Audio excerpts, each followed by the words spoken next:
Fox News had a reporter on the scene yesterday explaining what was going on inside this brand new country, CHAZ, the country of CHAZ.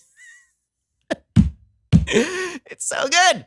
Okay, so here's the reporter from Fox News on Tucker Carlson's show last night. A local station got video of several guards armed with assault rifles. They are asking for identification before letting people in, and police have received reports of the armed guards demanding money from some businesses inside their area. We also saw people passing out food in what they call a no-cop co-op, and they made a long list of demands. We have a full screen to show you at least some of them. Among them, abolish the Seattle Police Department and the court system, disarm all cops until they are all fired, and abolish youth jails. The mayor's office did not respond to our request for information about what they plan to do next. So they're allowing these crazies to take over. Like, this is a place where taxpayers live. This is a place where taxpayers live. So how's your whole abolish the police thing going if you're living in that area? Is it going well for you? By the way, some of the signs around the area are things like, the cops will always be racist because capitalism requires inequality. Okay, so you would imagine that there are no cops now, right? I mean, like, this was the whole point, is to get rid of the cops. Wrong you are. Wrong you are. The cops are there. They're just not called cops. So according to Reddit, okay, people have been posting on Reddit what exactly is going on. There's a person named CHAZ Simone. CHAZ Simone is a rapper. Apparently, he has been distributing his rap mixtape to as many people as he can. It's according to comments. I'm going to read you some of the comments. Okay, you ready? This is so good. It's from a guy called Wizard of the Future over at Reddit. CHAZ's crew is self-appointed, heavily armed, has indicated their intention to police the area, and has engaged in the use of force. I'm unaware of any rival street force of their stature expressing the desire to hold authority in the area. The power of vacuum has apparently been filled. And then apparently one of the other commenters said, I only knew him from 3 years ago when he gave my staff his mixtape when he came into our work. And apparently people are tweeting out things like, CHAZ is becoming the very thing people didn't want to begin with. There's a video that is out of the people working with CHAZ Simone in which they are confronting people who are graffitiing. Now, apparently they only want certain places graffiti because they're certain allies and they don't want their businesses graffitied. So weird. They want to protect the property of people who they are allied with. But I thought that private property is bad, guys. So they walk up to some people who are graffitiing. These are people who apparently work for CHAZ Simone, allegedly work for CHAZ Simone. And the exchange is just glorious. Because remember, this whole thing started about the evils of police brutality and authoritarianism. And literally, you now have an armed force of people in this Seattle communist area telling people, we are the police now, and I will blow your brains out if you resist. So police brutality went away for like that long, apparently. And by the way, Seattle cops aren't doing that. Seattle cops are not doing that. These are the woke initiates. The woke army has arrived. I want to start a GoFundMe today. Any woke white liberals who are working for mainstream media outlets, if you wish to relocate to CHAZ, to the Capitol Hill Autonomous Zone, I will help pay your way. If you pledge that you will stay there, if you can show evidence that you are willing to stay there for the entire duration of CHAZ's existence, and you are willing to subject all of your bank accounts to the tender mercies of CHAZ, I am more than willing to subsidize your immigration to this area outside the United States. And here's a little bit of the video that was released. It's about an hour long, so it's been cut down, obviously. This started with people talking. It ended with a scuffle, somebody's glasses being broken, somebody's phone being broken, and somebody being put to the ground. All of this because the police are evil, guys, because the police are bad.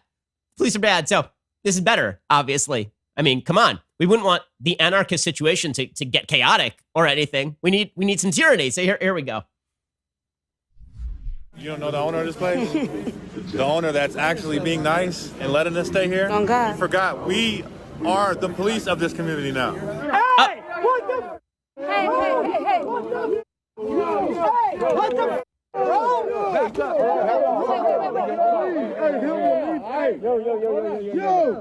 We are the police of this community. Oh, you got someone coming in 15 minutes? I just said 15 minutes. You talking about 15 minutes? What the f you talking about? Don't be talking no threats around here, man. Don't be saying no threats. I'll blow your brains out. Don't do that. Don't be saying no threats. I'll blow your brains out. This is all from a YouTube video that was posted by people from inside the Seattle Capitol Hill Autonomous Zone. So very, very solid stuff, everybody. Just really, really good stuff. By the way, Raz Simone apparently announced that people entering ought to be stopped and frisked. Remember when stop and frisk was a bad thing? Because it was the cops, right? The cops were bad.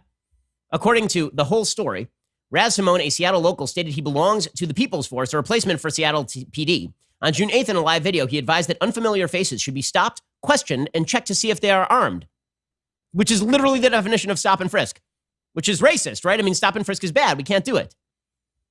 So according to Como News, it was an unusual sight. Seattle Fire Chief Harold Scoggins working with people occupying streets in Seattle's Capitol Hills neighborhood to close two large rolling metal gates that lead into the garage of the East Precinct. The Seattle Police Department had abandoned the East Precinct 2 days earlier. After receiving threats, there would be attempts to burn it down. There are no police officers around. There are no other firemen or city personnel with Scoggins. He says, I was walking through. Someone pointed out to me the gates were not closed. They were jammed. The chains weren't working. I just wanted to secure the building. He was in the center of what's now being called the Capitol Hill Autonomous Zone, named by the people who occupy it. I told him, this is a report for Como, I thought it was unusual. A fire chief was trying to secure a police precinct by himself while being surrounded by hundreds of people occupying the streets who have shown a disdain for police. He says, well, we got a team. We're working through this. There is some trust built. I don't want to compromise that trust. Raz Simone, who some have told me is one of the leaders in what many have said is a leaderless group of protesters, he said, look, you look around, it's peaceful. Everyone is chill. Well, except for that tape. That was not quite so chill. And that lack of an organized leadership is hampering efforts to bring some normalcy to the area and have officers return to the precinct, according to Assistant Police Chief Deanna Nolet. Nolet said her department and other city departments are trying to find the leaders of the CHAZ to negotiate a roadmap for the area's immediate future. You know what this roadmap should be? The cops never left. That would be the roadmap. By the way, they are damn lucky that Janet Reno isn't Attorney General right now. If this were a bunch of white branch Davidians in Texas, their compound would be burned out by now, right? But now, because this is the woke initiates, we're just going to allow a 6-block radius in the center of the biggest city in Washington state to be taken over. Nolet said, while Washington is an open carry state, there's no legal right for those arms to be used to intimidate community members, because apparently they're trying to intimidate people trying to enter. She said operating a citizen checkpoint on a public street is illegal.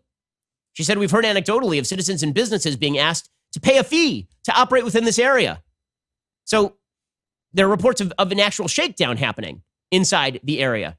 Why it seems as though the communist/anarchist takeover is not all it's cracked up to be. I don't feel like injustice is being cured, guys.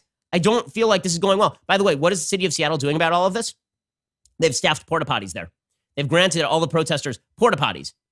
They've put garbage cans and portable toilets in the vicinity for use by demonstrators. The demonstrators, by the way, are also showing, they put up a big movie screen, and they're showing Ava DuVernay's 13th documentary from Netflix about how the prison system is evil. And then Ava DuVernay, not having to live here, of course, she puts up a message, blessings and bravery to all the good people at CHAZ tonight, onward. Anytime Ava DuVernay wants to relocate from, I'm sure, her posh estate down to the city, the Capitol Hill Autonomous Zone with no police protection, and if she wants to bring her bank account with her, then she is absolutely free to do so. And I very much look forward to her doing that. That sounds great. What are they actually demanding? So here's the demands. See, one of the things that's happened here is that there's in semantics, right? In linguistics, there's a term called semantic overload. Semantic overload is when there's a term that is deliberately vague, so it means more than one thing. Black Lives Matter is a perfect example of this.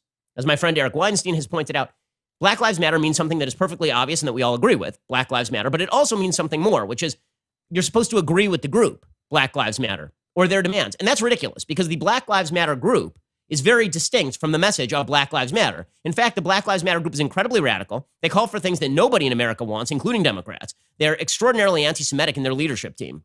And so the semantic overload for Black Lives Matter has become perfectly obvious. Okay, so what are the demands of the people living and ruling now in this particular area of Seattle? Wait until you hear these demands because they are spectacular. They are spectacular. What they demand in order to leave free tax-paying citizens alone in the United States of America, because they say they're no longer living in the United States of America. They literally have a sign, again, that says, you are now leaving the USA. And how's that going for everybody when the commune's food is being eaten by all the homeless and you have to ship in vegan meat to all the protesters? Thank you for tuning in to The Daily Wire, one of the fastest growing conservative media outlets in the country. If you enjoyed this video, be sure to give it a like and subscribe to our YouTube channel so you don't miss out on any of our content.